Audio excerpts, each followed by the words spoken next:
तो hello guys, welcome back to my channel campfire classes by Parth Kaushik. तो आइए आज आपके साथ एक नया चैप्टर की वीडियो लेके आ गया हूं, जिस चैप्टर का नाम है चैप्टर 5 सरफेस केमिस्ट्री। तो देखते हैं इस चैप्टर में क्या है। आज की जो वीडियो होगी उसमें हम चैप्टर 5 को स्टार्ट करने वाले हैं और देखेंगे इसमें हम जो टॉपिक्स उसे मैंने पहले ही लिख के रख लिया है। क्या क्या देखेंगे हम, सरफेस के डेफिनेशन देख लेंगे जो कि जिससे ही इस चैप्टर का नाम है सरफेस केमिस्ट्री। फिर हम देख लेंगे एब्जॉर्प्शन और एब्जॉर्प्शन के बीच में डिफरेंस, डेफिनेशन ऑफ एब्जॉर्प्शन और क्या दो कंपोनेंट होते हैं जिनसे एब्जॉर्प्शन मिलकर बनता है। फिर हम उसके बाद देख लेंगे एब्जॉर्प्शन जो दो कंपोनेंट हैं उनके बारे में, जो कि हो जाएंगे एड्सॉर्बेट और एब्जॉर्बेंट। फिर उसके बाद हम देख लेंगे डिस्प्रोपोर्शन की डेफिनेशन और प्रोपोर्शन की डेफिनेशन। अच्छा जी, तो चलिए शुरू करते हैं आपके साथ chapter 5 surface chemistry class 12th देखते हैं। सरफेस, अच्छा जी, हमें जो वर्ड है सरफेस, ये हम बहुत ही पहले से सुनते हुए आ रहे हैं, बहुत बचपन से सुनते आ रहे हैं। तो इसका जो असली अर्थ है, जो इसका असली मतलब है केमिस्ट्री में, वो आज ही क्लास में हम देखेंगे। क्या कहता है सरफेस, होता क्या है, is a boundary which separates two bulk phases. अच्छा, क्या है जो सरफेस है वो हमारा एक बाउंड्री है जो कि सेपरेट कर देता है टू बल्क फेसेस को। अच्छा, अब इस वाले चैप्टर में हम स्टार्टिंग में एक एग्जांपल लेके चलते हैं समझने के लिए, क्ले का। अच्छा जी, क्या थी हमारे पास एक, ये थोड़ा सा नीचे से बना देता हूँ, ये हमारे पास क्ले है, ठीक है, और ये हमने पानी में डुबा रखी है और ये इसका भूतल है, मतलब इसकी सरफेस है। क्या है, ये इसकी सरफेस है और ये यहाँ से क्ले स्टार्ट हो रही है भैया, ये जो है ये सारी क्ले है। तो ये जो सरफेस है ये इस क्ले को बाइफर्केट कर रही है, इसे बांट रही है, तो वो ही होती है बाउंड्री, जो कि बल्क फेसेस है। क्या है, एक सरफेस होगी और एक हमारा क्ले होगा, ये दोनों बल्क फेसेस को आपस में बांट रही है। तो ये हो गई भैया हमारी सरफेस की डेफिनेशन। अच्छा जी, अब अगर इतनी बात समझ में आ जाती हो, इसके बाद जो हम दूसरे टॉपिक पे आ जाएंगे वो आ जाएगा एड्सॉर्प्शन और एब्जॉर्प्शन के बीच में डिफरेंस। हमने आपको जो भी अभी तक बताया उसमें इजीली आपको सरफेस समझ में आ गया। तो अब हम इसी को आगे करेंगे एड्सॉर्प्शन और एब्जॉर्प्शन से। जब भी मैं डिफरेंस आपको सिखाता हूं तो मैंने आपको इसकी एक बहुत ही आसान टेक्निक दे रखी है कि भैया या तो आप राइट हैंड साइड वाले जो पहली पोर्शन है उसे याद कर लीजिए या आप लेफ्ट हैंड वाली को कर लीजिए। 80 to 90% हमेशा यही चांसेस होते हैं कि जो राइट हैंड साइड है उसी में यस और नॉट लगा के हमें दूसरी साइड बन जाती है। अच्छा, क्या है एड्सॉर्प्शन, पहले एड्सॉर्प्शन पूरा देख लेते हैं। It is a surface phenomena. अच्छा जी, ठीक है। दूसरा, it deals with the strong surface force of attraction. अच्छा जी, जो सरफेस के बीच में फोर्स ऑफ अट्रैक्शन है वो स्ट्रॉन्ग है। क्या है, स्ट्रॉन्ग सरफेस अट्रैक्शन है, फोर्स ऑफ अट्रैक्शन सरफेस के साथ मजबूत है। क्या कह देंगे हरियाणवी में, भाई घड़ा मजबूत है। ठीक है जी। फिर अगली बात क्या आ जाएगी, molecules are more at surface than inside. अच्छा, जो तल पर होंगे, जो भूतल पर होंगे या जो सरफेस पे होंगे, सतह पर होंगे, वो क्या है, वो मॉलिक्यूल्स ज्यादा है। कहाँ ज्यादा है, सरफेस पे, सतह पे जो मॉलिक्यूल्स हैं वो ज्यादा होंगे इनसाइड के अंदर। अच्छा भैया, बात समझ में आ गई।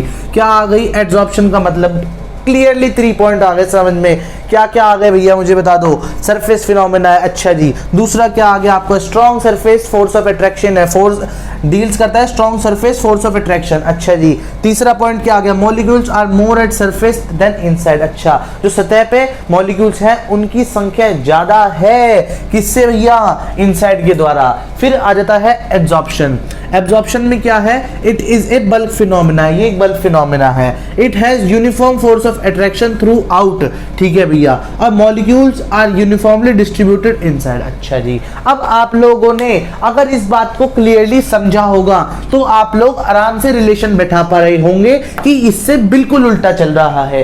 कैसे चल रहा है भैया, आपको बहुत इजीली बता देता हूं। सरफेस फिनोमेना, बल्क फिनोमेना, दो फिनोमेना होते हैं हमारे पास। फिर क्या है, deal strong force of attraction, strong surface force of attraction, uniformly, uniform, strong uniformly मतलब कांस्टेंट है और बटे हुए हैं, uniform force of attraction throughout. अच्छा जी, फिर क्या आ गया, molecules are more at surface than inside. Surface पे मॉलिक्यूल्स की संख्या ज्यादा थी और यहाँ पे क्या है, molecules are uniformly distributed inside. जो मॉलिक्यूल्स है वो इक्वली इक्वली, यूनिफॉर्मली मतलब इक्वली डिस्ट्रीब्यूटेड है इनसाइड, अंदर, अंदरीकरण में, तो क्या है हमारा एब्जॉर्प्शन आ गया। अब इतनी बात आपको क्लियर हो गई, सरफेस क्लियर हो गए, एब्जॉर्प्शन एब्जॉर्प्शन के बीच में डिफरेंस क्लियर हो गया। होप सो आपको समझ में आ रहा होगा। समझ में आ रहा हो तो कुछ नहीं करना, लाइक कर दीजिए वीडियो को, चैनल को जाकर कर दीजिए सब्सक्राइब और बेल आइकन पे भी क्लिक कर दीजिएगा। अच्छा, इतनी बात हमने पढ़ ली तो हम इसे मिटो सकते हैं। फिर अगली क्या आती है भैया, एब्जॉर्प्शन की डेफिनेशन आ जाती है भैया। बहुत ही इजी डेफिनेशन है, समझ में आ जाएगी। Definition of absorption, the phenomena of attracting and और रिटेनिंग। अच्छा, रिटेनिंग या अट्रैक्टिंग एक ही शब्द है भैया। रिटेनिंग मतलब क्या होगा, आप वापस लाना। अट्रैक्टिंग मतलब क्या होगा, अट्रैक्ट करना, वो भी उसमें भी, अट्रैक्शन में भी आप उसे वापस लाते हैं। ठीक है, वापस लाते हैं आप उसमें भी। तो अट्रैक्टिंग और अट्रैक्शन और रिटेनिंग सेम चीज हो जाएगी। द फिनोमिना, या फिर इसे कह सकते हैं प्रोसेस। अच्छा, the process of attracting or retaining the molecules of a substance at the surface of solid or liquid, resulting into the higher concentration of molecules on the surface than inside। बहुत ही clearly समझ में आ गया। ऊपर हम पढ़ के आ रहे हैं तो उससे क्या हुआ, ये एक फिनोमेना है जिसके द्वारा अट्रैक्ट करते हैं हम, क्या अट्रैक्ट करते हैं मॉलिक्यूल्स को, molecules of substance at the surface. जो सब्सटेंस के मॉलिक्यूल्स सरफेस पर हैं, चाहे वो सॉलिड के हो, लिक्विड के हो, या फिर रिजल्टिंग, जो कि रिजल्ट कर रहे होंगे, जिनकी हायर कंसंट्रेशन होगी मॉलिक्यूल्स की ऑन द सरफेस इनसाइड। अच्छा जी, क्या हुआ हमारे पास, जो ये एक फिनोमिना है जिसमें कि जो मॉलिक्यूल्स होंगे सरफेस पर, चाहे वो लिक्विड के हो चाहे वो सॉलिड के हो, वो अट्रैक्ट करेंगे उन मॉलिक्यूल्स को जिनकी कंसंट्रेशन हाई होगी, जो कि प्रेजेंट कहां पे होंगे, इनसाइड। अच्छा जी, मान लीजिए ये मेरे पास एक कपड़ा है, ठीक है, इस कपड़े के अंदर भी मॉलिक्यूल्स हैं, ऊपर भी मॉलिक्यूल्स हैं, और जो अंदर मॉलिक्यूल्स हैं, जो इनसाइड में है, उनकी जो कंसंट्रेशन है वो ज़्यादा है। क्या है भैया, हायर कंसंट्रेशन है। और ऊपर भी जो मॉलिक्यूल्स हैं, ऊपर वाले मॉलिक्यूल्स को क्या बताया था, जो ऊपर वाले मॉलिक्यूल्स हैं वो इसे अंदर वाले को अट्रैक्ट करेंगे कि तुम भी बाहर आओ। तो ये हमें बात समझ में आ जाएगी कि ये एक फिनोमिना है जिसमें कि मॉलिक्यूल्स जो कि ऊपर के सतह पर हैं वो अट्रैक्ट करेंगे नीचे वालों को। नीचे वाले क्या होंगे, हाईली कंसंट्रेटेड होंगे भैया। बात समझ में आ गई होगी, एब्जॉर्प्शन भी क्लियर हो गया होगा। The phenomena of attracting the molecules of the substance at the surface, that is liquid or solid, resulting into the higher concentration of molecules of the surface than inside। अच्छा, बात समझ में आ गई भैया, एब्जॉर्प्शन होता क्या है। बहुत बढ़िया। अब इसके बाद जो हम आगे देखें वो क्या आएगा, what are the two main components involve in absorption. Absorption ही पढ़ते आ रहे हैं अभी तक हम, ठीक है। एब्जॉर्प्शन में क्या होते हैं, एब्जॉर्बेट होता है, एब्जॉर्बेंट होता है। अगर आपने मेरी वीडियोस देखी हैं चैप्टर 1 की या फिर चैप्टर 2 की, अच्छा जी, आपको 11th में है हम लोग या 12th में है, आप लोग 11 से पढ़ लेते हैं सॉल्यूशन। सॉल्यूशन का आप बाइफर्केशन पढ़ लेते हैं, सॉल्यूट, सॉल्वेंट, ठीक है। इन दोनों की एडिशन से आपको ये मिल जाता है। अच्छा भैया, तो ऐसे ही जब ये दोनों प्रोसेसेस, ये दोनों कंपोनेंट्स आपस में क्या होते हैं, एड अप होते हैं, ये प्रोसेसेस लगती हैं, कंपोनेंट जुड़ते हैं आपस में, तो आपका एब्जॉर्प्शन प्रोसेस टेक प्लेस हो जाता है भैया। बहुत बढ़िया जी। क्या है, two main components which are involved in absorption process are absorbate and absorbent। अच्छा जी, बात क्लियर हो गई। फिर absorbate क्या होता है भैया, अब आप यही पूछोगे आपने बताए तो मास्टर जी हमें तो बता दो होते क्या है। तो बिल्कुल, absorbate क्या होता है, is a substance that get absorbed on the surface of the solid via intermolecular forces। बहुत आसान है, ऐसा सब्सटेंस जो कि absorbed हो जाएगा, जो कि adsorbed हो जाएगा, कब, सरफेस ऑफ सॉलिड पे, सॉलिड की सरफेस पे। कैसे, बाय द इंटरमोलिकुलर फोर्सेस। अच्छा जी, इंटरमोलिकुलर फोर्सेस के द्वारा जो भी सब्सटेंस एड्सॉर्ब हो जाएगा वो हो जाएगा हमारा क्या, एड्सॉर्बेट। अच्छा, वो चाहे लिक्विड हो, सॉलिड हो, चाहे गैस हो। अच्छा जी, आखिरी बार एक और बता दिया, जो भी कोई सब्सटेंस इंटरमोलिकुलर फोर्सेस के द्वारा एड्सॉर्ब हो जाएगा सरफेस ऑफ सॉलिड पे, वो हमारा क्या हो जाएगा, एड्सॉर्बेट हो जाएगा। अब आ जाती है एड्सॉर्बेंट। एड्सॉर्बेंट क्या होता है, the solid substance on the surface of which adsorptions occur. जहां सब्सटेंस की जिस सतह पर एब्जॉर्प्शन होता है, क्या होता है, एड्सॉर्प्शन, ADSORPTION, एड्सॉर्प्शन होगा, वो हमारा हो जाएगा एब्जॉर्बेंट। उस एरिया को, उस सतह को, उस सब्सटेंस के सरफेस को हम एब्जॉर्प्शन जहां पे होगा उसे हम एब्जॉर्बेंट का नाम दे देंगे। अच्छा जी, बात ये भी क्लियर हो गई भैया, बहुत अच्छे। कम समय में बात क्लियर हो रही हो तो चैनल को लाइक कर दीजिए। फिर क्या है हमारा डिफाइन डिस्पोर्शन। क्या है ये, the process of removal of absorbent from the surface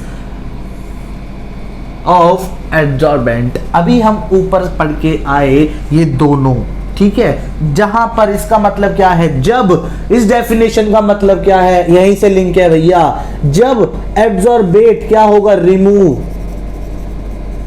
removal of absorbent from absorbent, तो उस प्रोसेस को हम डिसॉर्प्शन का नाम दे देंगे। अच्छा, बात आपको कैसे समझ में आ गई, हमने क्या पढ़ा था कि एब्जॉर्बेंट क्या होता है, जहां पर एब्जॉर्प्शन होता है उस सतह को हम लोग एब्जॉर्बेंट का नाम देते हैं। अब एब्जॉर्बेंट की जगह से एब्जॉर्बेट निकल जाएगा तो ये हमारी डेफिनेशन हो जाएगी।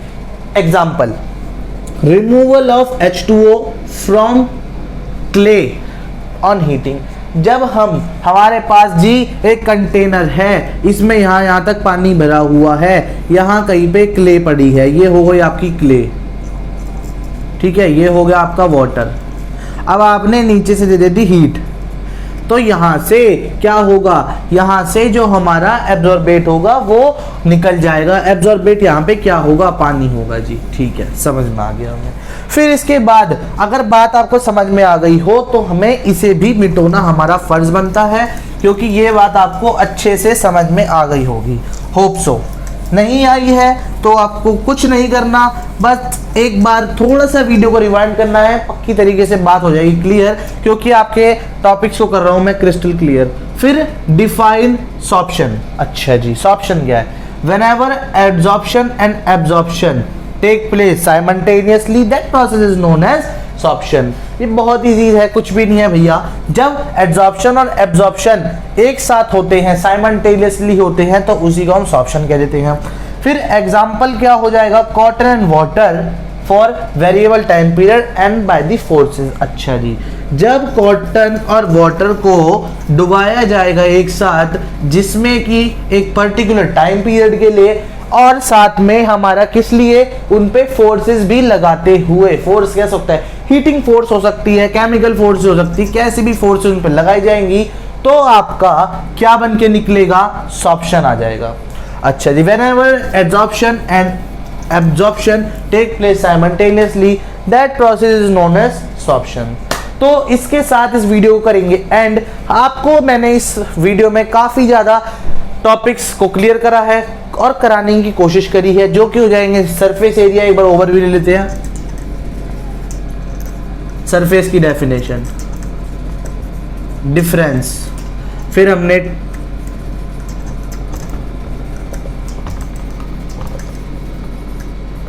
टू मेन कंपोनेंट करा दिए, फिर हमने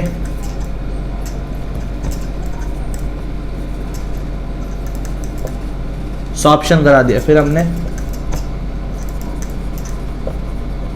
ये करा दिए। इतने सारे आपको टॉपिक करा दिए, टोटल मिला के 4 टॉपिक, जिसमें कि एक बड़ी डिफरेंस बिटवीन भी था। तो आपको बात समझ में आ गई होगी। कुछ भी समझ नहीं आया हो तो आप कमेंट सेक्शन में भी मुझे बता सकते हैं, आपके लिए पूरी तरीके से उसे पूरा करा दिया जाएगा। जय हिंद, जय भारत।